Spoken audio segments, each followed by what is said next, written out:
Ladies and gentlemen, good afternoon and welcome to this live event as part of WiT Ace's All in All Week. Thank you so much for joining us. I'm Ashish Ranjan, your moderator for this session, and I truly hope you find this session informative and useful.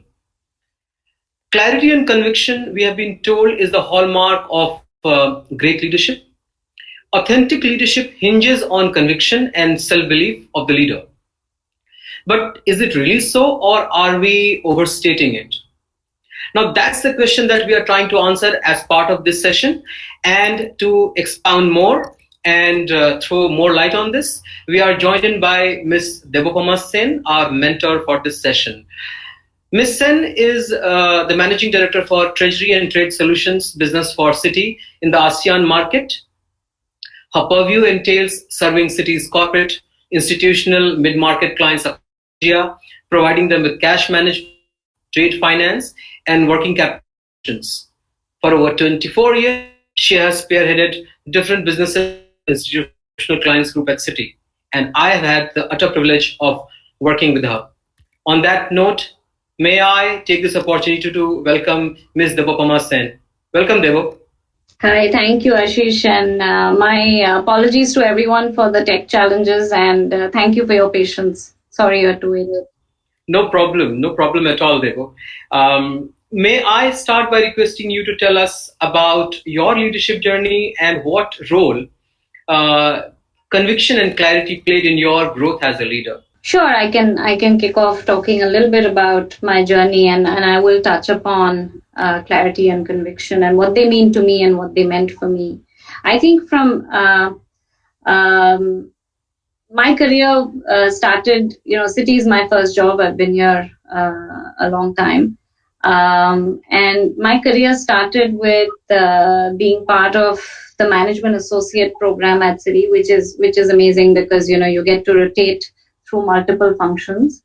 I think I worked through many different roles at Citi. I think if I start with my time as a management associate, I was lucky enough to work with someone who was at that time the chief of staff to the country head for Citi in India, and we were exploring as to whether to enter into a new business in India along with a few other markets or not.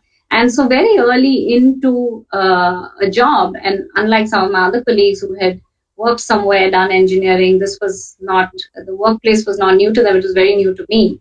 And, you learn on the job. And I got to be part of a process to understand how a global bank like Citi takes a decision on whether to enter a new client segment or a new business line. We did eventually enter that business line. It's one of our most successful businesses today, both in India and overseas. It's called the Commercial Bank. And through that, I really learned a lot about how companies work, how decisions are taken, and most importantly, despite being new and despite being relatively, I would say, completely raw in a way, how you can still apply your common sense to business problems and learn on the job and yet deliver. From there, I moved on to, I worked in operations for a long time. I did multiple operationals roles, which I think was, I really look back on those days as when I learned the nuts and bolts of banking. And that has served me well through the years. We did multiple projects, including centralizing a lot of our operations. That was a new model at that time, centralized processing for banking operations. Citi did pioneer a lot of that. It's pretty much par for the course now. And then from there, I moved into product management, where I managed a few of our payments products for India. And at some point, I decided to make a complete switch. I was watching how the capital markets were developing in India, and they were doing some, it was going from a very physical, very low volume market to a highly technical, digitized, dematerialized market, and it was really exploding. And I wanted to be a part of that story. So I moved into what we call our security services business, where I ended up actually dealing with large global investors who invest into India, and that was really a wonderful experience. And I kind of grew with that business for many years, spent about 9 years in that business. I ran it eventually for India. And then when there was an opportunity to come back and run the Treasury and Trade Solutions business, that it was really a great opportunity, and I was able to take that on. Then at some point came, of course, all of this along this way. I had got married. We'd adopted 2 children, and then came a decision on what next. And obviously, one can grow well in India. It's an amazing market. There's so many opportunities. City is very big as well. But I felt that since I work for a global company, I really want to be able to prove just to myself, if not to anyone else, that I can be effective outside of India. And I think that was really the big driver for wanting to move and to put up my hand when the Singapore and ASEAN road came up, and I was able to move the family, move the kids, put them into schools here, and sort of make that journey happen. And it truly, I really believe it was worth it, that decision, because the kids have grown so much, I have grown so much, I've learned to operate in different cultures, which I wouldn't have had that experience if I had continued in my earlier role. So that's sort of been the journey. I will say on your question on clarity and conviction that I wouldn't say that I had planned my journey very well, that I knew what I wanted to do 3 years from now, 5 years from now. I would say it's been a combination of being open to the opportunity, being open to different possibilities, and having some idea of what my strengths are and what are the areas that I wanted to fill as gaps, which I feel are important.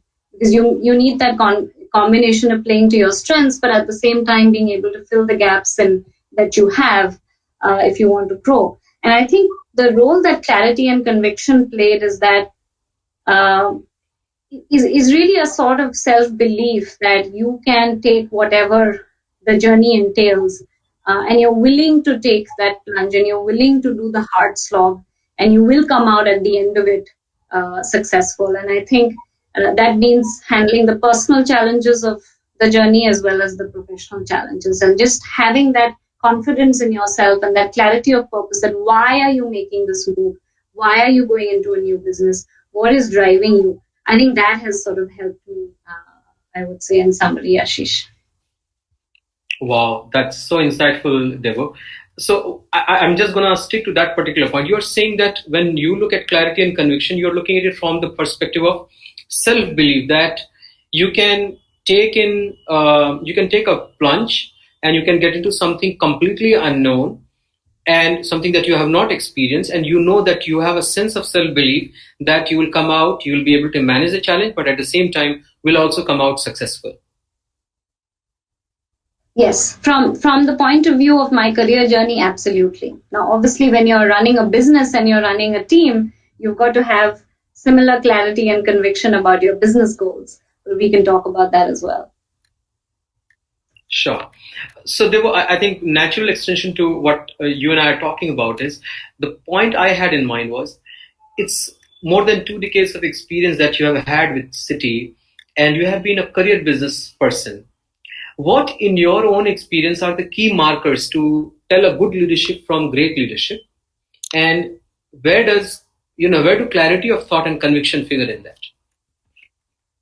That's a great question, Ashish. I would say there are a few things, and not every leader is different, and there is no one formula leadership style, right? I would think I've had the privilege through my career journey of working with many different kinds of leaders, and they've all been special in their own way.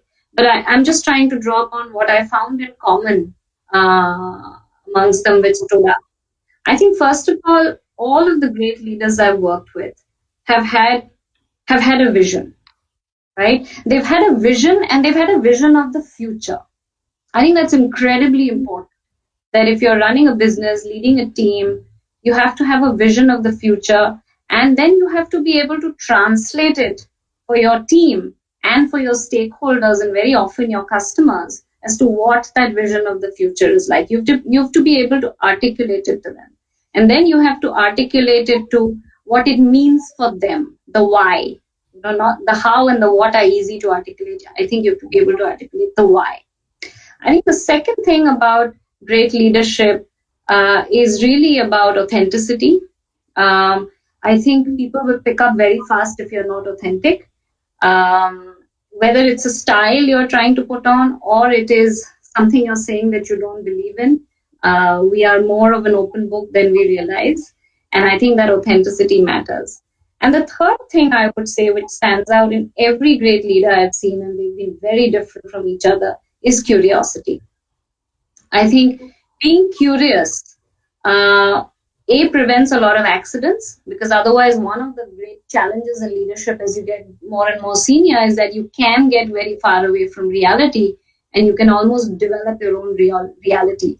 So having a very, very curious and open mind and willing to get your information and your insights from a wide range of people and sources, I think can prevent accidents and can also help you augment that vision. Now, to do all of these 3 or 4 things, which I feel in my mind stand out, you have to have clarity. You can't have a vision without clarity. You can't articulate that to your team and to your partners and stakeholders without clarity. And you certainly cannot, build on take action based on the curiosity. Once you've formed your views, you do need to have conviction to be able to take the team forward. I don't know if that kind of answers your question. It does, and I think just for the sake of our audience, I'm just gonna summarize it. I realized that you talked about vision and ability to translate that vision. Second was authenticity, and the third was curiosity and kind of an open mind where you are able to assimilate a lot of things which are going around and you are not living in a bubble. Absolutely. Wow, that's so insightful, Debo. Thank you so much for that. At this stage, I'm also just going to take one quick second to check with the audience if you have any questions for Debo. Please type it in, and I'm going to raise that with Debo on your behalf. All right, so we do not have any questions for now, but what I'm going to do is very quickly move on to the next part of my question that I had. Debo, when you look at your, very elaborate 24 years with Citi, and you were to reflect on a key dilemma that you experienced as part of your leadership journey, what role do you think the self-belief that you talked about or conviction played in your decision making?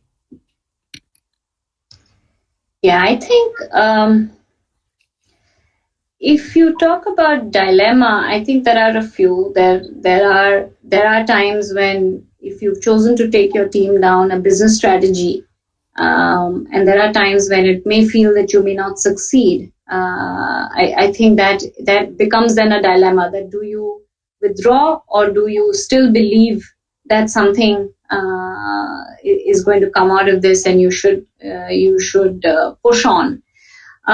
So I can talk about a couple of instances. I think one occasion was that when we had embarked on a project, and initially the project was going very well, but then a few things happened which around in the environment which made the project very challenging.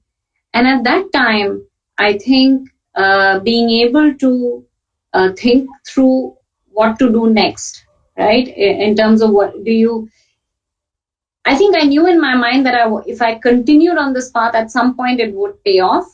But because the environment had changed, that was yet a question mark. And at the same time, it would take much longer. And I think when it comes to something like this, what I did do was do a lot of homework. I did speak with a lot of people. I did do some introspection. And eventually we decided to shelve that project. Not because we felt that it's not something that can bear fruit at some point in time, but actually because we just felt it's something that we'll probably have to look at a year from now until things in the environment settle. And that is not an easy decision to take, because at times you can always almost say it is easier to sort of, venture on because you don't want to admit that perhaps this is not the right time for this. But I think it is important to be able to do that transparently, to take that decision. And I was probably able to do it because I was clear, and I felt that me and my team and I had been honest in our decision making on how we came to the decision to start the project, and then how we came to the decision to end the project. We did pick it up a few years later and it did take off, but at that time we didn't know that, right? So I think that helped. Another instance that comes to mind is I had somebody in my team who was struggling a little bit, and had done very well up till now, but was struggling in this particular role. And there was a view amongst a lot of my stakeholders that I should move them out of that role. But I did feel very strongly that I wanted them to complete a few things that they were very good at. And yes, the role in the future may need different skill sets, but then I would take my time to find the right person for that and then make that change happen. And I have to say that eventually the support came from my manager, who was a very, very visionary person. And my manager said that, you know what, Debo, I'll live with your decision to push this back for the reasons that you've outlined, but you're on the hook for any mistakes this person makes. And I said, yes, I'll take that deal. That works, right? So that needed some amount of clarity of why, clarity of what, and some conviction that I could cover. And it also needed a little bit of luck, which thankfully held out. Wow. In all of this, I also heard a little element of some sense of honesty of purpose. You really believed what you were going for, Debo. Yeah. Uh-huh.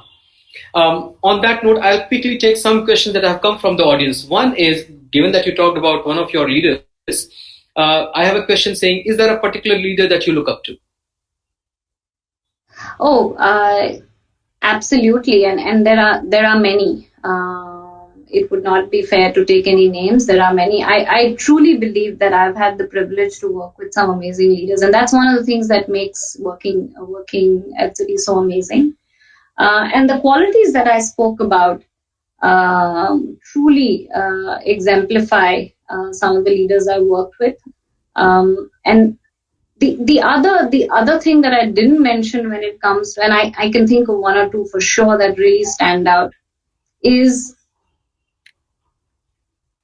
I talked about clarity of vision, I talked about articulation, I talked about curiosity, I talked about authenticity, but also I think some of the best leaders I've worked with had a very, very strong desire, and they actually acted on that desire in many meaningful ways to develop people and to develop talent. And one of them once told me that the most rewarding thing in their life is when they see someone that they have developed and trained and taught them everything they know about leadership and the business actually grow and then, go very far in life. And I think that is something that has always inspired me, that one has to try and give back. That's so good to hear. Now, with the way you have expounded on or built upon this clarity and conviction component, a natural question that could come to somebody who's listening to this conversation is conviction teachable? If it is such an important ingredient towards my success or your success, is this something that one can learn? Absolutely. I mean, to me, it's part of value, part of skill, and both can be learned. The skill certainly can be learned. And I think it's a little bit of what does conviction mean to me, right? To me, it is, and it's different for different people. I can build conviction and clarity in something, whether it's a business vision or it is somebody's, or it is developing people, or it is my own journey or career, or as a parent. I think a lot of your parents out there, and I think that must be the most challenging part of your journey. It definitely is the most challenging part of mine. I think for me, the conviction comes from homework. It comes from deep thought about reflection on a subject. It comes from curiosity, learning about it. And I find that I am most comfortable being taking other people on the journey if I am thoroughly convinced about it, first of all, And second of all, if I am clear in my head as to why I'm asking them to come along that journey, right? So I think for me, it comes from homework and learning and clarity and preparation. For others, it may be a little bit more based on intuition, which also, by the way, is another word for experience. But I think it comes from different sources. You've got to develop your own source of conviction. I don't think anyone can teach you how to develop your source of conviction or what will work for you. But I think you can definitely learn for yourself the process of coming to a conclusion which you have looked at direction of your own. Are you biased? Are you not biased? Are you coming to this conclusion because of a different reason or from the purity of the process? If you can tell yourself you've been pure to the process of arriving at that conclusion, I think you can certainly take the right call. Wow. So multiple things. Homework, learning is what I heard. And then I heard reflection. Maybe these are all the multiple ingredients that go into the secret sauce. But we do not know what exactly would be the secret sauce. It can differ from one person to another. Absolutely. And I think at every stage in your life, you kind of learn different things. Yeah. What I thought about how to develop people or how to behave in a challenge or what to do in a challenging situation is different from how I thought about it 10 years ago, right? How I think about it now. So it also changes with time. Very clear, Debo.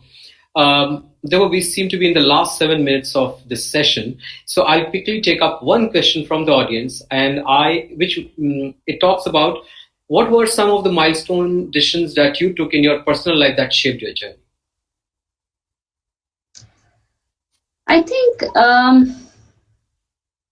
I would say looking back, because when you're taking the decision, you don't always know that it's a milestone decision, right? It's just a decision.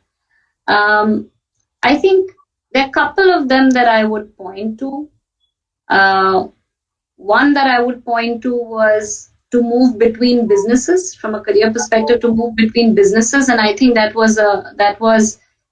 did it very quickly and with lots of conversations. It was based on lots of conversations, but it was a very quick decision. I didn't take a long time. I didn't make a pros and cons spreadsheet, which I have made for other decisions. And because I think the excitement of learning something new was very, very, very strong.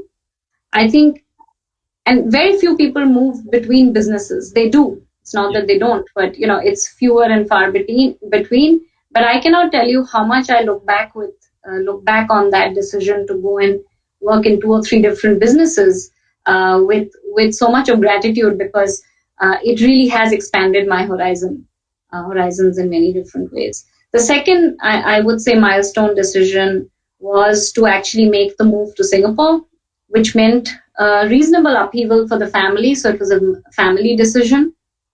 And again, looking back, I did it for the right reasons. And looking back, I'm convinced that it's never easy. A move is never easy, but it has opened up so many opportunities and it has given me such a big perspective. And I feel it has made the family far more resilient and open, that I would probably put it down to these 2 decisions. Cross-geography move must be quite a task in itself for you. It can be. I mean, I'll be the first to say that Singapore is a very easy place to move to.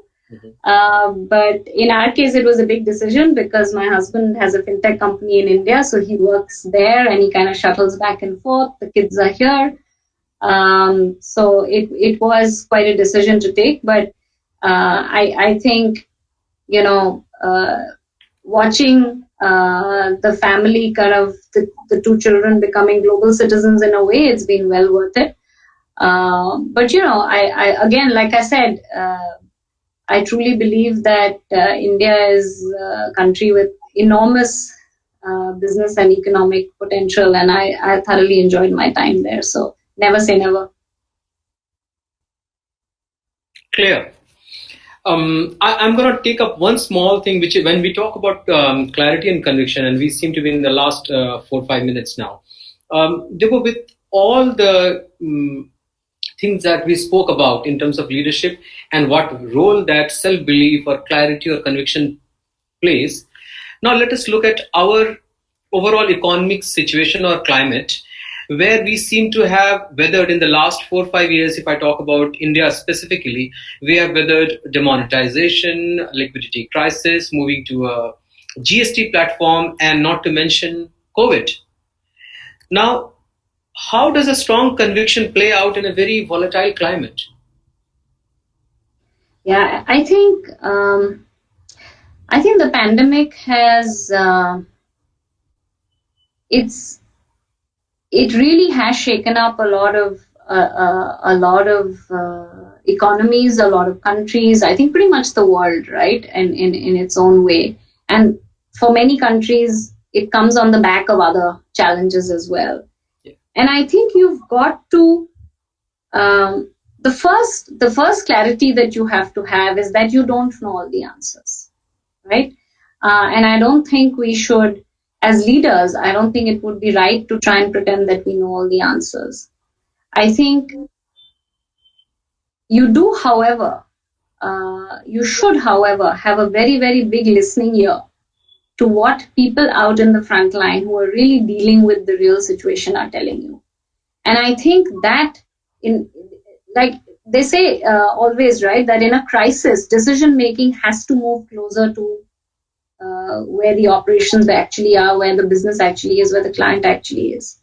And I think that is one of the things that we have to learn to do better as leaders, having that comfort and that clarity that I'm listening to the right people and I'm actually able to take decisions on the ground. I mean, if you see the way the pandemic has been managed, even by our company across all parts of the world, it's very different in India, it's very different in Singapore, it's very different in Indonesia, it's very different in the US, because what's happening close to ground, while we do have our, a lot of our overarching global support, it has to be yet different, because what's happening in each of these countries is extremely different. And how do you deal with, how do you keep your people safe? How do you continue to serve your customers in these times? And how do you continue to keep the bank safe? I think a lot of that decision making has to come from leaders who first admit that they don't have all the answers, that at any point in time they are doing a lot of listening and then taking the decisions and moving ahead. Wow.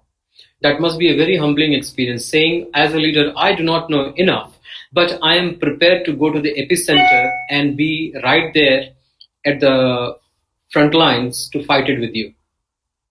It has to be. I think it's one of the most important qualities. Wow. That's again so enlightening, Debopama. And on that note, I think we seem to be at the end of our session. So may I take this opportunity to thank you so much for this very insightful session, and at the same time to the audience. My apologies, I couldn't take all the questions, but thank you so much for joining us here. And once again, happy International Women's Day. Thank you, Ashish. Thank you, everyone. And apologies again for, keeping you all waiting. No problem. You have a great day, Debo. Thank you. Bye-bye. Bye-bye.